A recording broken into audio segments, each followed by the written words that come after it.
The battleground of the largest labor insurrection in U.S. history, site of one of the worst tragedies in our state's history, and the final resting ground of a man nicknamed Devil Anse. I'm Wayne Worth, and you are watching On the Road in West Virginia, our 55 counties, Logan County.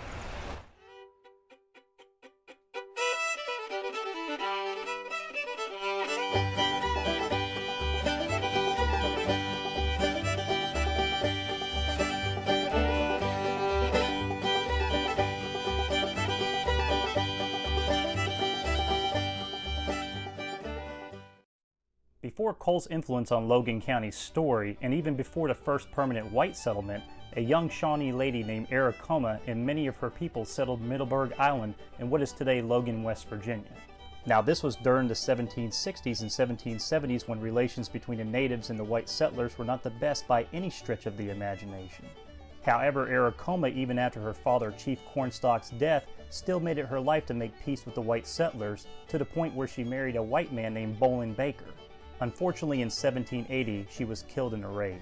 Other than small family farms along the Wyandotte, the early 19th century was relatively quiet. However, that all changed at the onset of the Civil War, and things started to heat up in the region.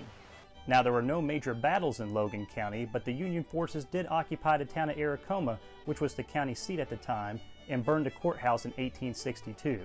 Pitching the idea of industrialization in such a once rugged wilderness would not be easy after the Civil War, but with the arrival of Henry Ragland, a dynamic Confederate veteran, lawyer, and journalist, here in Logan in 1874, Logan County's economy would epically change for the next century. It started when Henry made a few key friends in Logan and talked them into working with him in creating the first county newspaper, the Logan Banner. There is nothing more powerful and encouraging progress in your community than a good newspaper, and the Logan Banner did just that. Now, both the arrival of the Norfolk Western Railroad along the Tug Fork, which is today Mingo County, and the Chesapeake and Ohio Railroad, which ran along the Wyandotte from Huntington, solidified industrialization in the county. The coal boom in the early 1900s also jump-started the economy in the region. As a result, many company towns just started popping up out of nowhere, and the county's population started to accelerate. However, with the rapid growth of coal came wealth, and with wealth came power, and with power owned by a few came exploitation, and all came to a head right here on the top of Blair Mountain. When coal initially became king, many company towns didn't pay their miners real money. They paid them in something called script, which was only good within the company town. To put it simply, the coal companies essentially had free labor. Add the fact that there was no Mine Safety and Health Administration in the early 1900s, and a miner went to work with the constant fear that he may not see daylight again, many of them decided that enough was enough. However, the force that they were up against owned a local and state political structure, and it would take an estimated 10,000 miners to bear arms and march towards Logan and Mingo counties in an attempt to unionize the southern coal fields before the government would take their concerns seriously. And they did. Logan County Sheriff Don Chafin organized deputies, and Governor Ephraim Morgan quickly assembled the state police and militia, and both opposing forces fought in a deadly 4-day battle on the ridgeline of Blair Mountain. The battle ended when President Warren Harding sent 2,500 federal troops, including a bomber squadron.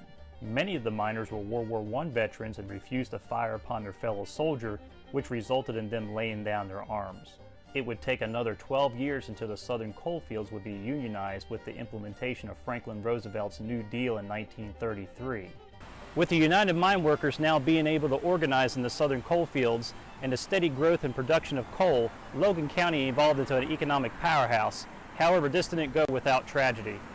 The first major tragedy happened on March 8, 1960 at the Holden No. 22 mine, when a slate fall caused a coal seam to catch fire and spread throughout the mine.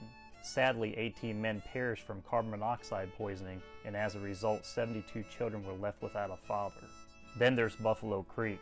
On February 26, 1972, after almost 4 inches of rain had fallen during the past 3 days, a Gobpile Dam on the middle fork of Buffalo Creek collapsed. As a result, 132 million gallons of coal waste and water came rushing down 17 miles, killing 125 people and injuring over 1,000.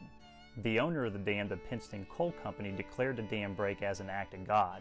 However, an official inquiry found that the company showed flagrant disregard for the safety of the residents of Buffalo Creek. The Public Service Commission even concluded that neither the Pinson Coal Company nor the previous owner ever submitted dam construction plans to the commission for approval. In the end, the company settled a lawsuit filed by 645 survivors and family members of flood victims for a little over $13 million, and Governor Arch Moore accepted a $1 million settlement when the state sued the Pinson Coal Company for $100 million to compensate the state for damages to state property and the property of state residents. Now, as for the coal industry itself, mechanization after World War II increased production but decreased the workforce. Factor in today's diversified energy market in this country, especially with the abundance of natural gas, environmental regulations, and the reduction of coal exports, the industry has taken a mighty hit.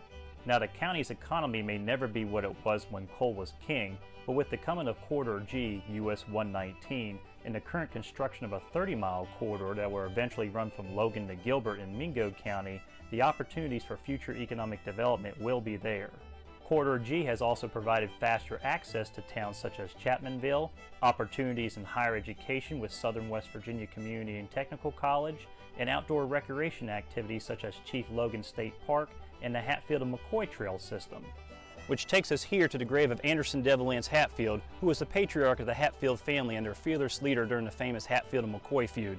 We'll learn more about this dynamic man and the feud when we visit Mingo County. I'm Wayne Worth, and until next time, always remember what we value and hold important to our lives today came from events that happened yesterday, and it's when we begin to understand the events of yesterday that we fully embrace today, which makes tomorrow become less of a mystery.